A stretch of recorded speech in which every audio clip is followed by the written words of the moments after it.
ഒരു സ്വപ്നം പോലെ കൺമുന്നിൽ കണ്ടേ പല നാളായി കാക്കും ആശകൾ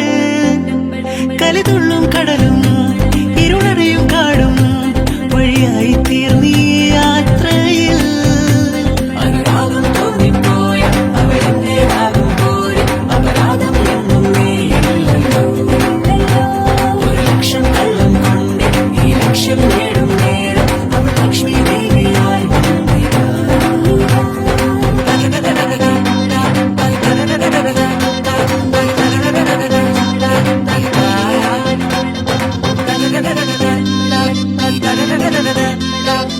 da da da da da